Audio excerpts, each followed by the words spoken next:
Bueno, el día de hoy quiero hablarles sobre la tasa de descuento para la evaluación de un proyecto. Cuando vamos a desarrollar los indicadores para poder evaluar un proyecto, como por ejemplo el valor presente neto, la tasa interna de retorno o la relación beneficio-costo, todos esos elementos yo debo operar, debo jugar o, por ejemplo, en el caso de la TIR, comparar o la TIR modificada, operar, dependiendo de cuál van a utilizar. En otro video hablamos de eso.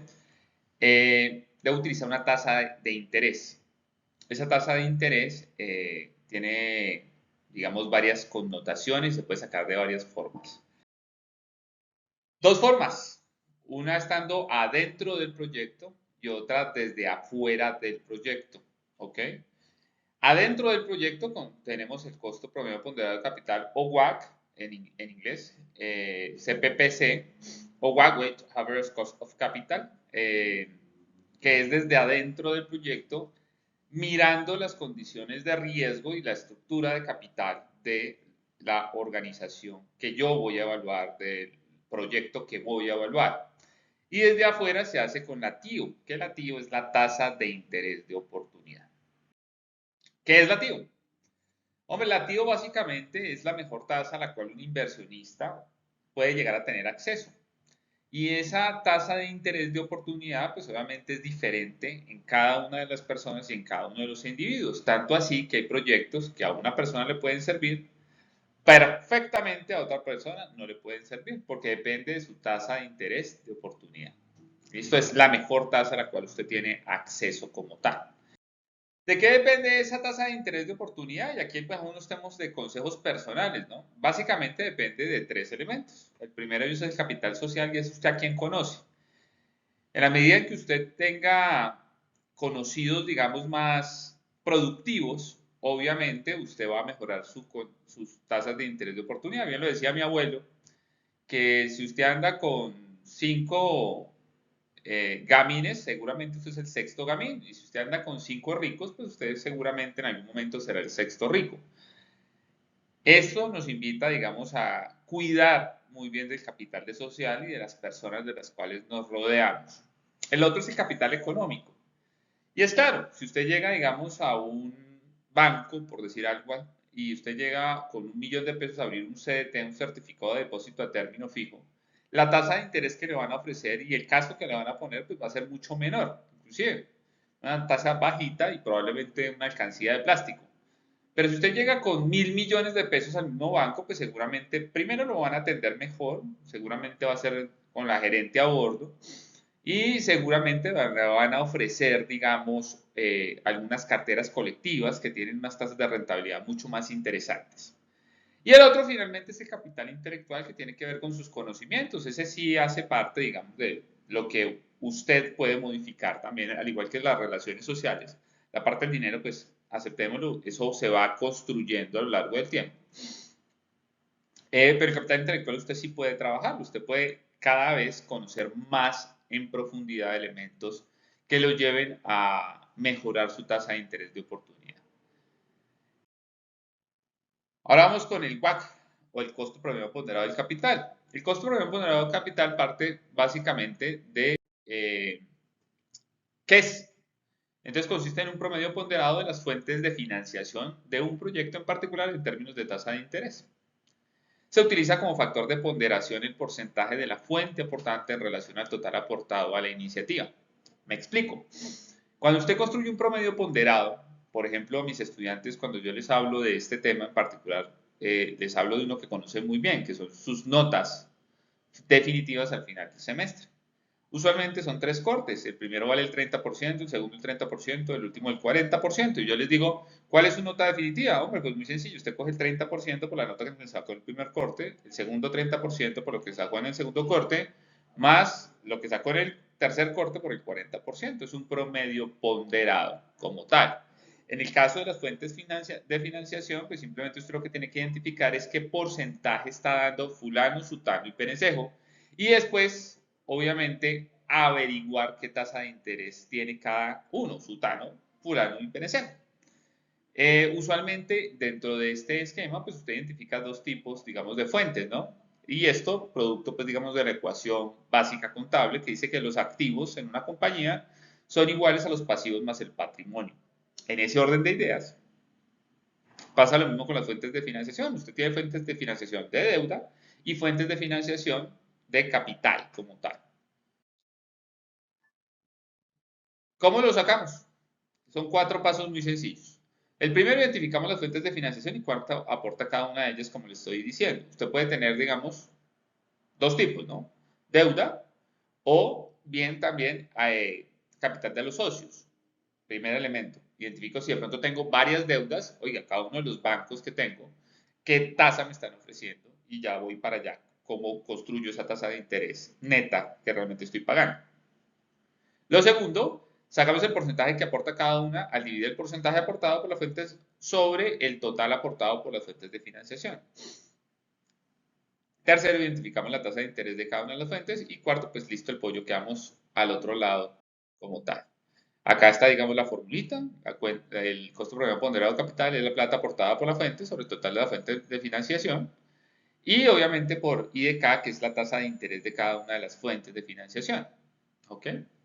Vamos para un ejemplo. Por ejemplo, aquí lo tenemos. Suponga un proyecto empresarial de siembra de piña que requiere inicialmente 850 millones de pesos. Se ha encontrado entre los socios un capital de 420 millones de pesos. Estos requieren un mínimo de rentabilidad del 24%. Y dos bancos han decidido aportar al proyecto, el primero de ellos aportando 250 millones, el segundo de ellos con una tasa de interés del 18% efectivo anual y el segundo 180 millones con una tasa del 16% efectivo anual. Tenga en cuenta que la tasa de impuesto de renta es del 35% para efectos de los ahorros tributarios. ¿A qué vamos con el cuento de los ahorros tributarios? Y esto no es un tema menor, lo profundizaré en otro video. Y es que cuando estamos hablando de deuda, recuerden que la deuda tiene, cuando usted paga un valor de una cuota constante, por ejemplo, si es un crédito normal, el valor de la cuota constante tiene dos componentes, uno los abonos a capital y otro los pagos de interés o gastos financieros. Esos gastos financieros se van al estado de resultados y se van declarando una menor utilidad. Y al declarar una menor utilidad se produce un efecto de escudo fiscal, es decir, voy a pagar menos impuestos. Y en ese orden de ideas, cuando usted a un banco le está cobrando el 18% efectivo anual, realmente usted no está pagando el 18%, porque como usted está pagando menos impuestos, a términos netos usted paga una tasa de interés mucho más baja. ¿Ok? Esa tasa usualmente se puede construir a través de la tasa interna de retorno de los flujos financieros. Como les digo en otro video lo profundizaré. Pero usted puede hacer una chambonada que da lo mismo si el crédito es de tipo normal, es decir, donde efectivamente cuando usted está pagando la cuota, una parte va al abono de capital y otra va al pago de intereses. Hay créditos que no son normales, por ejemplo el leasing. Un leasing, que es un contrato de arrendamiento comercial, usualmente el bien inmueble nunca es suyo, el bien nunca es suyo, pero usted sí está operando con él. Y resulta que usted, el valor de la cuota completa, ese se va como un gasto de arrendamiento. En ese orden de ideas, en el leasing, el escudo fiscal es mucho más grande y por ende el ahorro tributario es mayor. Como les digo, en otro video lo explicaré con un ejemplo muy particular. Pero digamos, usted chambonamente lo puede hacer. Cuando el crédito es normal, usted coge simplemente la tasa de interés y lo multiplica por uno menos los impuestos y ahí obviamente le da el resultado de la tasa neta como tal. Veamos el ejemplo. Cuando usted tiene los aportes 420, 250 y 180, le suman los 250 millones como tal.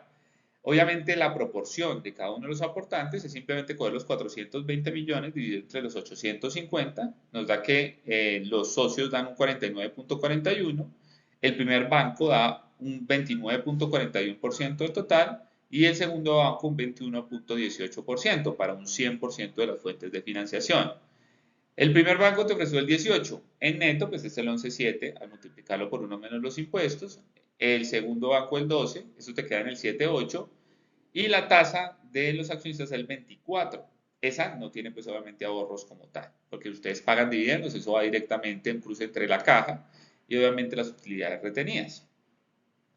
Cuando hago el promedio ponderado, es decir, la multiplicación de la tasa neta por la proporción, de la tasa neta por la proporción, de la tasa neta por la proporción, me da en total un 16,95. Aquí hay unos temas importantes a recordar que son de tipo conceptual. Observen que la tasa de los accionistas es mayor y siempre debe ser mayor que los de las deudas. Y la razón es muy sencilla. En la teoría de riesgo-rentabilidad, mayor riesgo, mayor rentabilidad. Y la posición de los accionistas en una empresa es más riesgosa que la de los acreedores. Porque los flujos de caja que genera el accionista son de tipo residual. Es decir, el accionista se queda con lo que queda en la olla pelado después de que pagó usted proveedores, después de que pagó gastos financieros, después de que pagó empleados, después de que pagó impuestos, y cuando se le pagó a todo el mundo, de última queda el accionista. En ese orden de ideas, como se corre más riesgo, la rentabilidad debería ser más alta, ¿ok? Las tasas de las fuentes de financiación pues se sacan, como les acabo de decir, de ese punto, pero en el caso de los accionistas en particular existe lo siguiente. Resulta que hay dos formas. La primera, devolvernos, digamos, a el concepto de lo externo, es decir, estoy afuera del proyecto, le pregunto su tasa de interés de oportunidad a cada uno de los socios y evalúo. Podría ser para quedar como con algo mixto, digamos, algo que es medio adentro, medio afuera, dependiendo, digamos, de las condiciones del proyecto. Y la segunda es irnos directamente a la teoría de portafolios. Y en eso, pues, voy a hablarles rápidamente de la CML. ¿Qué es la CML? Básicamente es la línea del mercado de capitales.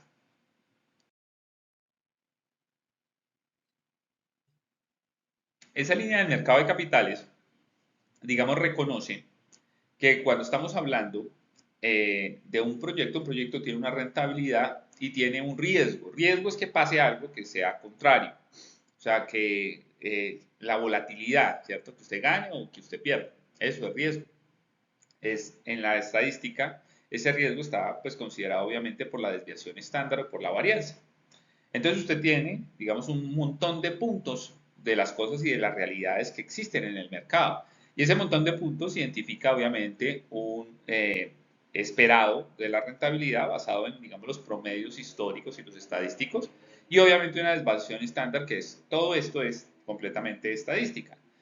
Pero, obviamente, como la desviación estándar representa el riesgo y el esperado, pues obviamente la renta esperada, pues usted tiene dos puntos en donde usted racionalmente, si usted tiene el portafolio 1 y tiene el portafolio 2, ambos con la misma desviación estándar, es decir, con el mismo riesgo, pero el 2 obviamente renta más allá de lo que renta el 1. En ese orden de ideas, pues usted, la lógica sería desechar el punto número 1. Así se construye una frontera eficiente de portafolio, como la que ustedes ven ahí, una rayita curva donde están, digamos, los mejores portafolios, que son los máximos rentabilidades esperadas con los menores riesgos posibles. Y cuando yo tengo ese punto, pues obviamente puedo escoger entre un punto, un portafolio, y obviamente hacer una mezcla con un producto que sea cero riesgo. Es decir, que no haya desviación estándar como tal. Por ejemplo, digámoslo así, por ejemplo, un CDT podría ser un ejemplo de algo que no tiene riesgo. Sin embargo, los bancos se quiebran, entonces a veces uno puede perder la plata. Ahí podría, digamos, ser un poco complejo, aunque hay que decirlo, hay bancos mucho más sólidos que diferentes naciones, por ejemplo. En ese orden de ideas, pues cuando vamos a profundizar ya no sobre la CML, sino sobre la SML, que es un poco más sesuda, digamos que tomamos como producto cero riesgo los treasuries, los bonos del Tesoro de los Estados Unidos, porque consideramos que Estados Unidos va a ser el último en quebrarse y obviamente en ese orden de ideas esa tasa podría estar muy cercana a lo que sería un libre riesgo total, aunque hay, como les digo, estados que se quiebran. Estados Unidos podría ser uno de ellos. De hecho, este año en particular, aquí a título de chisme, hubo un problema, por ejemplo, con el tope de la deuda, que tenían que subirla para poder seguir emitiendo más deuda para pagar deuda anterior y poder jugar, digamos, con eso. Eso tiene un límite, por ejemplo. Bueno, entonces ustedes pueden matemáticamente escoger un punto en esa recta y mezclarlo con, obviamente, un título cero riesgo y construir esa línea del mercado de capitales. Matemáticamente lo puedo hacer. Y de hecho, como usted puede hacer operaciones en corto y en largo, entendido operaciones en largo, como que usted compra el producto, es decir, mete la plata en un bono, o en corto, que usted, digamos, se financia a ese costo de ese bono, ¿cierto? Usted podría construir esa CML en términos infinitos. O sea, usted podría estar en esa línea al infinito y al más allá. Para poder construir esa línea, pues obviamente usted tiene el producto punto pendiente, donde usted tiene un punto que es el mercado, donde usted tiene la rentabilidad del mercado, tiene una desviación estándar del mercado, y tiene obviamente el punto libre de riesgo, donde el riesgo, la desviación es cero, porque efectivamente usted va a construye punto pendiente y al final, digamos, de los despejes, usted le da que la rentabilidad esperada del portafolio es igual a la rentabilidad libre de riesgo, menos la prima por riesgo estandarizada, la desviación estándar del mercado, por la desviación estándar del portafolio como tal. Lo que pasa es que esta línea obviamente es muy compleja porque requiere muchos datos estadísticos y no nos permite, digamos, hacer inferencias fáciles de cuál debería ser la rentabilidad, digamos, para el proyecto que yo voy a hacer. Y ahí entra, digamos, la SML, que es la línea de mercado de títulos. ¿En qué se basa? Pues básicamente se basa en una muy fuerte diversificación, es decir, que usted tiene títulos, usted puede comprar en diferentes tipos de empresas y en ese orden de ideas usted puede diversificar su riesgo. Y cuando usted diversifica su riesgo, pues obviamente el coeficiente de correlación pues es igual a 1, porque usted se comporta igual que el mercado. Y ahí construye, digamos matemáticamente, una relación con una covarianza entre el mercado y el portafolio sobre la desviación estándar del mercado. Esta matemática, que es obviamente son procesos estadísticos, se pueden resumir, digamos, reemplazando en la CML y al final me da, digamos, esa ecuación que es algo fea, pero tiene una particularidad. Y es que el portafolio va a ser, la rentabilidad esperada del portafolio va a ser la libre de riesgo más la prima por riesgo, es decir, la diferencia entre la rentabilidad del mercado esperada y la rentabilidad libre de riesgo por un horripilante dato que es la covarianza del mercado con el portafolio sobre la desviación estándar al cuadrado del mercado. A eso, en teoría financiera, se les llama betas. Betas. Pero esto es muy importante porque existen algunas instituciones que se dedican a trabajar con toda la información estadística sobre las industrias y te sacan betas por industria. Y entonces tú, si ya vas a construir, digamos, una rentabilidad esperada para un proyecto, lo único que se tienes que identificar es a qué industria pertenece y sacar los datos, digamos, históricos para esta información. Y vamos a construir un ejemplo alrededor de eso. ¿Qué necesito? Entonces, en esa ecuación necesito la rentabilidad libre de riesgo, como les había dicho anteriormente, es la rentabilidad de los títulos del tesoro, obviamente a largo plazo, cuando estamos hablando de un proyecto. Claro que usted podría de pronto hablar de títulos de corto plazo si el proyecto es muy veloz, por ejemplo, pero usualmente son los Treasury y los de largo plazo, los Treasury Bond, están obviamente listados en el mercado. La rentabilidad del mercado la saco usualmente de un indicador bursátil. Hay muchos, el Dow Jones, el Nasdaq, el Standard Poor's 500. Yo prefiero el Standard Poor's 500. Y entonces simplemente lo que mido es la rentabilidad, digamos, promedio de los últimos años, un promedio aritmético de qué ha pasado en los últimos años y yo basado, digamos, en esa información, pues puedo, digamos, segmentar esa información, inclusive hay, como les digo, centros de estudios financieros que se dedican a eso y me dicen, bueno, este es un promedio entre tanto y tanto, tanto y tanto, mirar cuál usted escoge y cuál le sirve. Y también están, pues, digamos, los betas, que como les digo, hay centros que se dedican a sacar estos datos como tal. La información, digamos, aquí suministrada, esto lo saqué de la página de Oswald Damodaran. Oswald Damodaran es uno de las grandes mentes de la Universidad de Nueva York y tiene una página dedicada, digamos, a valoración de inversiones y él saca toda esta información en las partes de los datos. Esto es tomado de la página. Ellos tienen unos archivos en Excel en donde usted puede sacar los datos.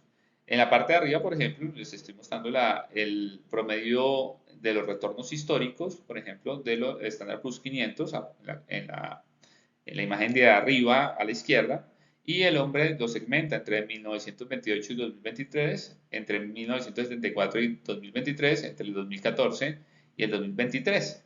Yo particularmente escojo siempre lo de los últimos 9, 10 años para, digamos, tener en cuenta de que el mundo va cambiando y en ese orden de ideas la rentabilidad del mercado debe ir cambiando. Y como ustedes ven, pues es un poco más alta y obviamente algo más exigente el proyecto como tal. Entonces ese 12.98 se vuelve algo importante para mí. Ese 12.98 o ese promedio aritmético de los últimos desde 2014 al 2023 como una rentabilidad de mercado. ¿Ok? Ahí saca también, como vienen viendo, el, el 3 meses, la rentabilidad aritmética, ¿cierto? De los títulos del Tesoro de los Estados Unidos a 3 meses, los T-bills, los títulos de cheque se llama eso, y nos da una rentabilidad del 1.28 y los de largo plazo nos dan una rentabilidad del 1.81. Somos obviamente más exigentes con los de largo plazo. Ese 1.81 se va a convertir en nuestra rentabilidad libre de riesgo. Y también, si yo saco los betas, pues me van a sacar los betas por cada una de las industrias. Aquí saqué pues las de la primera página, pues obviamente eso es un larguero donde están todas las industrias posibles, hoteles, alojamientos, autopartes, etcétera, etcétera, y sacan todos los betas como tal. Digamos, por ejemplo, cogemos para el ejemplo el beta más alto, que es el 1.52. Obviamente, cuando yo estoy diciendo que el beta es más alto, es porque el beta puede asumir posiciones de menor que 1, igual a 1 o mayor que 1. Si ustedes lo hacen igual a 1 y reemplazan el beta por 1, están diciendo que la industria que yo voy a trabajar se comporta igual que el mercado y por eso debería pagar lo mismo que paga el mercado. Si es mayor que 1, implica que la industria es más riesgosa que el mercado en general y la rentabilidad debería ser mucho mayor que el mercado en general. Y si es menor que 1, pues obviamente es menos riesgoso que el mercado en general y debería ofrecer una rentabilidad menor que el mercado en general. Aquí cojo como ejemplo el sector de autos y camionetas, donde el beta es del 1.52. Entonces simplemente hago el reemplazo. Entonces ahí me da una rentabilidad del 18%, pues obviamente sería la tasa que nos da al hacer este ejercicio, sería lo que basado en ese riesgo de una empresa que está metida en el negocio o en la industria de los autos y las camionetas, pues ese sería, digamos, como la rentabilidad necesaria. Pero ahora bien, como estas informaciones, todo este tema estadístico se saca, digamos, en Estados Unidos, esa empresa estaría en Estados Unidos. Ahí habría que hacer algún ajuste a esa tasa, porque obviamente cuando yo cambio de país, incremento el riesgo como tal. Hablando de esto, pues obviamente hay que ajustar el riesgo. ¿Y cómo lo hago? Simplemente sumándole el riesgo país. También, si usted busca en Damodaran, en su base de datos va a encontrar, eso se llama Risk Country, y lo busca usted por cada uno de los países y le entrega la siguiente información, en donde usted tiene acá unos spreads, unos equity risk, tiene una cantidad de información y tiene ahí en la mitad aparece el premio por riesgo país. En este caso, por ejemplo, en el caso colombiano es del 2.78%. Entonces, ¿yo qué hago? Simplemente para poder ajustar el valor de la rentabilidad que se le debe exigir a una empresa que esté en el mercado de autopartes o de camionetas y que esté adicionalmente en Colombia, pues simplemente le sumo el 2.78 y al sumar el 2.78 con el 18.79 que traemos del modelo del Capital Access Price Model, que es lo que acabamos de ver, pues obviamente nos da el 21.57% efectivo anual. Y esa, digamos, sería la tasa con la que nosotros trabajaríamos. Ahí ya entonces tienen, digamos, todos los elementos para elaborar su costo promedio de capital y desarrollar dicha información.